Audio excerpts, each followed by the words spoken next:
Real quickly, I just wanted to thank everybody for coming. I'm glad everybody could make it, even with the weather.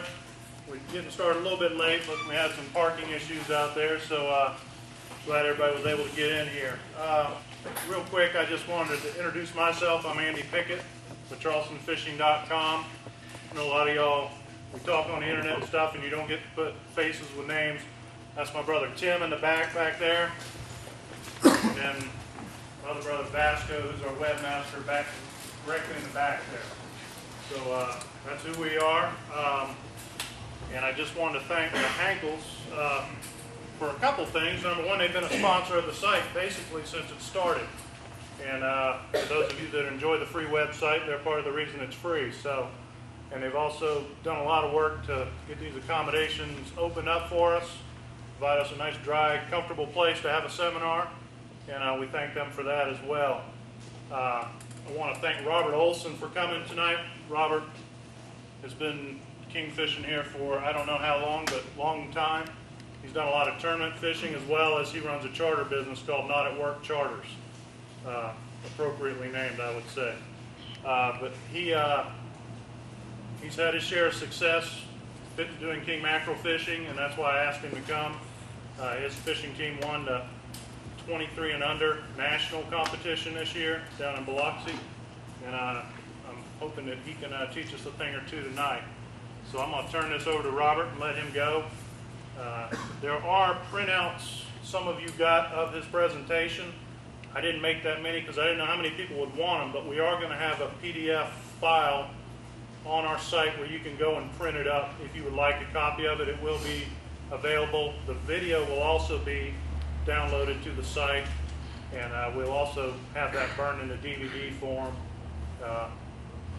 shortly, so we'll let you know when that's available as well. But you will be able to go to the site and download anything. So at this point, I'm going to turn it over to Robert and get out of y'all's way. Thank you. First of all, I'd like to thank Andy at charlestonfishing.com for inviting me to come out and give the seminar. It's going to be my first seminar, and hopefully everybody learned something. I'm going to go over a lot of techniques that's helped me, I've been successful with over the few years. And I want to thank Milo, Ankle Marine, for his support over the last couple of years. You can't get a better group of guys here at Ankle. They'll help you out whenever you need any problems or anything you ever have. They'll help you out. A little bit about myself. Like I said, I'm Robert Olson. I own and operate Not at Work Fishing Charters. I've been doing it approximately 2 years. With any charter business, try to get it to be full-time. Hopefully, eventually, it will be full-time. But weather like this and family obligations and stuff, you got a lot of other commitments. And trust me, when I get to go fishing, I really enjoy it. And I'm glad I got a business like this that I can go fishing. I'm more of a family-oriented charter business. My boat, I have a 23-foot Sea Pro boat that's parked outside. I specialize in inshore and nearshore charter fishing. And like I said, I've been trying to steadily build my business over the last couple of years. The Not at Work fishing team, which consists of Scotty McElhenney, Kelly Whidden, and myself, we've been competing in the Southern Kingfish Association and the U.S. Angler Association Tournament Trail for approximately the past 3 years. We've qualified to fish in the Nationals in each one of those circuits. And this past November in Mississippi, we were fortunate enough to scale a good fish each day and win the 23 and under class of the Southern Kingfish Association National Championship Tournament. I can't tell you, really the first big tournament we've ever won, and I tell you, we're more than happy with all the stuff that has happened since then. Basically, things I'm going to cover in the seminar, I got about 5 or 6 main topics. Cover some gear, tackle, some bait, some techniques, some conditions and locations that I've been successful for me and hopefully be successful for y'all. And then I'm going to talk a little bit about tournament fishing. It's really, I think if anybody had a fishing tournament, the way they're put on now, you'd get a lot of enjoyment out of it. After each topic, I'm going to have a little bit of questions. Anybody have any questions, they can ask me, and I'll answer a few questions. And if time permits, at the end of the seminar, any questions that anybody needs to ask, I'll be up here for a long time answering any questions.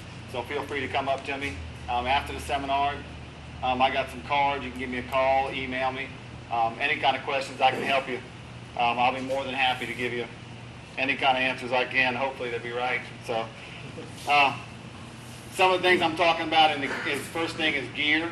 And basically I'm talking about your boat, rod and reels, downriggers, fuel capacity in your boat, and basically just some other stuff needed in your boat. And the one thing I want to stress most of all about the boat, the size of your boat. It makes no difference if you have a John boat or a 38-foot fountain with triple 250 Mercuries on the back. Any boat can be used to catch kingfish. Of course, you know, comfort and safety reasons, and it'll definitely a smaller boat will limit you where you can fish. And I mean, a case in point, 3 years ago, Fishing for Miracles held here in Charleston. They 256 boats in the tournament. The smallest boat entered wins. I mean, it doesn't, like I said, it doesn't take a big boat. I've seen people fishing in 12-foot John boats at the jetties, catch 40-pound kingfish, and I've been fishing there all my life, and I've never caught anything at the jetties over 30 pounds. And like I said, it's just a matter of being in the right place at the right time. A lot of luck's involved, but, you know, applying some true known tactics will help you be a little bit more successful. One of the main things you need in a boat is, I suggest everyone to have some type of live well. I can't stress enough having any type of live well. You can keep some live bait, because I found that when you live baiting, that is the most productive way to consistently catch some kingfish. You don't necessarily have to have a 50-gallon live well. There's lots of, on my boat, I have 3 20-gallon live wells, and I try to fill all those up. If not, I mean, I just basically try to get as much live bait as possible. You don't necessarily need 30, 40, 50 baits to kingfish with. Just whatever your live well hold at the time, go out with those and use them up, come back in, or I'll talk about catching bait a little bit later in the seminar. I definitely suggest having a GPS and a good depth finder. A lot of times if you're not going to fish aren't biting into inlets around the tide line near the shore, you definitely want to be able to get to some live bottom areas, and you're going to need a GPS. And any of the map uniques that they sell in all the tackle shops, you can get the coordinates off of those, and with a really inexpensive GPS, get to some good live bottom areas that are going to hold a lot of kingfish. And as far as the depth finder and fish finder, you always kind of want to know how deep the water is. If you're deploying some downriggers and you want to make sure you got your baits in the water column, I suggest you know how deep it is, and just make sure you're fishing not only on top, but fishing the whole water column. I can't stress that enough. Some days when the fish aren't biting on top, any kind of thing to get the bait down on the bottom, I'm talking even on the bottom, can produce some fish. Some of the rod and reels that a lot of people use, you don't necessarily have to have a fancy rod. I mean, this is somewhat of a new rod that's on the market. It's made by Shakespeare. It's a Fluger, and it has a real high gear ratio, a 6-to-1 gear ratio on the reel, which allows you to reel in a lot of line real fast. These rods are great for live bait fishing. Penn makes a good rod and reel, the Penn 545, and Shimano has the TLD. Just about all the major brands has the type of rod that they have on the market that's geared for live baiting and king fishing, but you don't necessarily need these. The one thing I'll definitely suggest is any type of rod that has a minimum line capacity of 250 yards.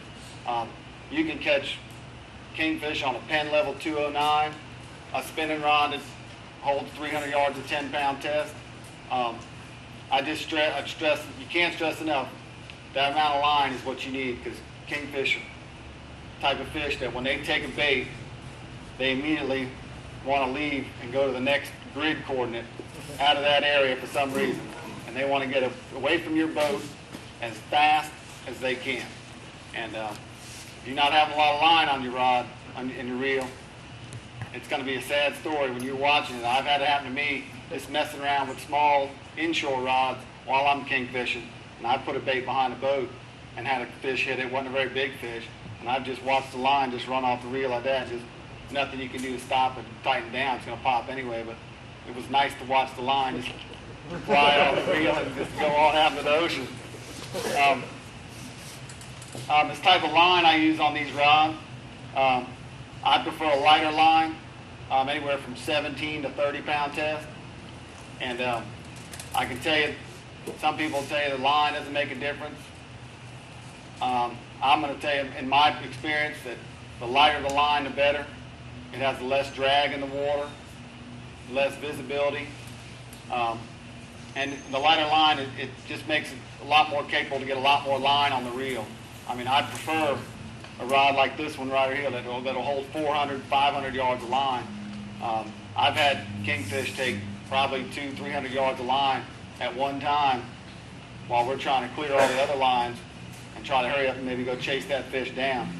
But the one thing I've been using over the last 2 years is Shakespeare makes a line called Red Cajun Lightning, red line, and their claim is that you can't see it down in the water column once it gets down to a certain depth. Their claims work with me. I've been using it exclusively for the past 2 years. It seems to be real strong. I haven't had any problem with it. And like I said, I've caught a lot more fish over the last couple of years using that line. I'm not sure if it's the line or if I was holding my mouth right. I don't know, but it seems to have made a difference. Seems to make a real big difference on the downriggers. Once you get that line, they say that red color line, you can't see down once it gets about 15, 20 feet down. That's just one of the colors that just breaks down in the water column, and it just makes it a little bit more harder for the fish to see, I guess. And it has made a difference for me. The other thing I use on all of my rods, I mean, even if I'm using 10-pound test, is I blood knot some fluorocarbon on the end of the line. This fluorocarbon is great when you're slow trolling live bait for kingfish, because the first instinct of a kingfish is to take a bait and come at it from an angle that the bait doesn't particularly expect it to be coming from. I mean, I've had them come directly from underneath the boat and hit something. And kingfish, a big one, is real long. And having this fluorocarbon tied off that swivel anywhere from 2 to 10 to 20 feet will keep that fish, when he's on a big long run, from tailing your regular line, because the kingfish near his tail, when he's in the water, he can cut this line easily, but this fluorocarbon, he's not going to cut. This stuff is very tough. It's very, very hard to really cut and nick up. Of course, it can be broken. It has no stretch in it. But what I always try to do is I make sure when I'm using my fluorocarbon on my line, say right here I have 20-pound test on this particular rod, I'll try to match as close as I can on the fluorocarbon to the type line I'm using. So if I'm using 20, I like to maybe either use a 20-pound fluorocarbon or a 25 or 30. I don't like to use like a 60-pound fluorocarbon tied to a 20. It's just a matter of that blood knot that you're going to tie. It's just not going to get the same give. It's not going to tie. The knot's not going to be true like it would normally be with regular tying. It's just a plain knot. With that heavier diameter line, you're not going to get a good tie. And I can tell you, I know a lot of people that use 60 and 80-pound fluorocarbon on 25 and 30-pound tests. And I've had it happen to me when I first tried. And I can tell you that knot doesn't hold as good as using a fluorocarbon that matches a little bit closer than the pound test line you're using.